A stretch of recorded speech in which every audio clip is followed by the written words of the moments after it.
خداوند کے زندہ پاک کلام میں سے یشوع کی کتاب اس کا 2 باب۔ یشوع یریحو میں جاسوس بھیجتا ہے۔ تب نون کے بیٹے یشوع نے شتیم سے 2 مردوں کو چپکے سے جاسوس کے طور پر بھیجا اور ان سے کہا کہ جا کر اس ملک کو اور یریحو کو دیکھو بھالو۔ چنانچہ وہ روانہ ہوئے اور ایک قصبی کے گھر میں جس کا نام راہب تھا آئے اور وہیں سوئے۔ اور یریحو کے بادشاہ کو خبر ملی کہ دیکھ، آج کی رات بنی اسرائیل میں سے چند آدمی اس ملک کی جاسوسی کرنے کو یہاں آئے ہیں۔ اور یریحو کے بادشاہ نے راہب کو کہلا بھیجا کہ ان لوگوں کو جو تیرے پاس آئے اور تیرے گھر میں داخل ہوئے ہیں نکال لا، اس لیے کہ وہ اس سارے ملک کی جاسوسی کرنے کو آئے ہیں۔ تب اس عورت نے ان دونوں مردوں کو لے کر اور ان کو چھپا کر یوں کہہ دیا کہ وہ مرد میرے پاس آئے تو تھے، پر مجھے معلوم نہ ہوا کہ وہ کہاں کے تھے۔ اور پھاٹک بند ہونے کے وقت کے قریب جب اندھیرا ہو گیا، وہ مرد چل دیے اور میں نہیں جانتی ہوں کہ وہ کہاں گئے۔ سو جلد ان کا پیچھا کرو، کیونکہ تم ضرور ان کو جالو گے۔ لیکن اس نے ان کو اپنی چھت پر چڑھا کر سن کی لکڑیوں کے نیچے جو چھت پر ترتیب سے دھری تھیں چھپا دیا تھا۔ اور یہ لوگ یردن کے راستہ پر پایابوں تک ان کے پیچھے گئے، اور جوں ہی ان کا پیچھا کرنے والے پھاٹک سے نکلے، انہوں نے پھاٹک بند کر لیا۔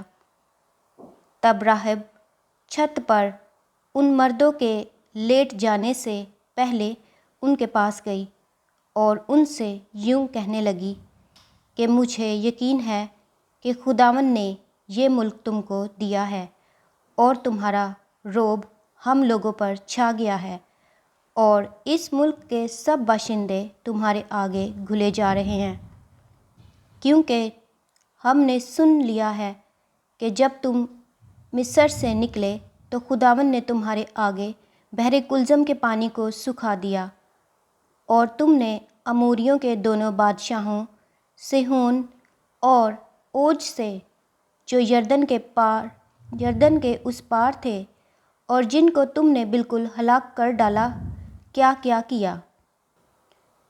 یہ سب کچھ سنتے ہی ہمارے دل پگھل گئے، اور تمہارے باعث پھر کسی شخص میں جان باقی نہ رہی، کیونکہ خداوند تمہارا خدا ہی اوپر آسمان کا اور نیچے زمین کا خدا ہے۔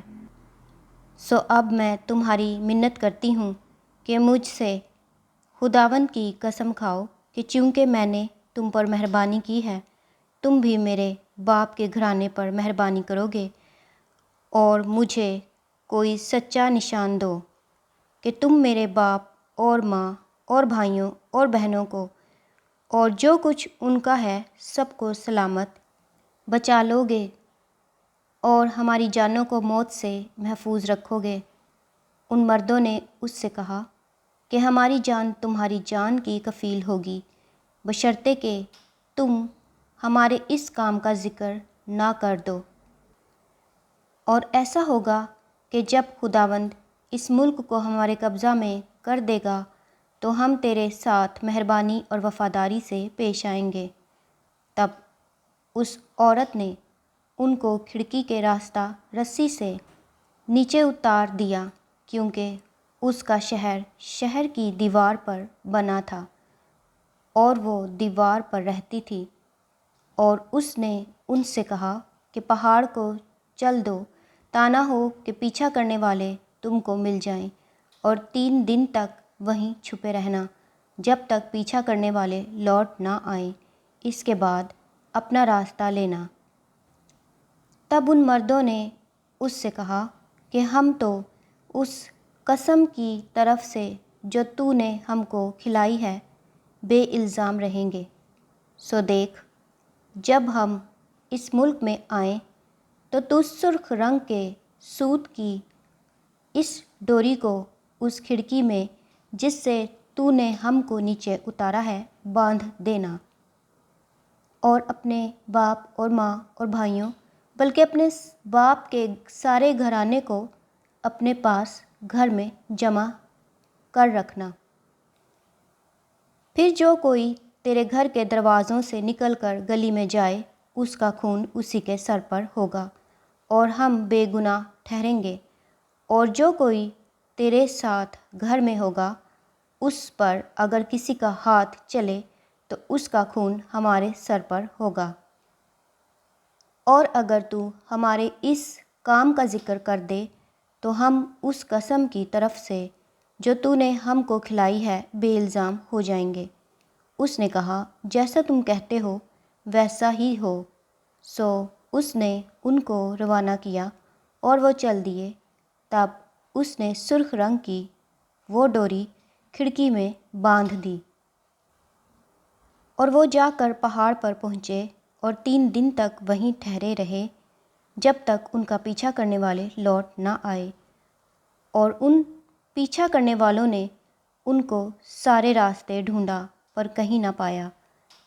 پھر یہ دونوں مرد لوٹے اور پہاڑ سے اتر کر پار گئے اور نون کے بیٹے یشوع کے پاس جا کر سب کچھ جو ان پر گزرا تھا اسے بتایا، اور انہوں نے یشوع سے کہا کہ یقیناً خداوند نے وہ سارا ملک ہمارے قبضہ میں کر دیا ہے، کیونکہ اس ملک کے سب باشندے ہمارے آگے گھلے جا رہے ہیں۔ خداوند کے زندہ پاک کلام کے پڑھے اور سنے جانے پر خداوند کی خاص برکت ہو۔ خدا کا شکر ہو، آمین۔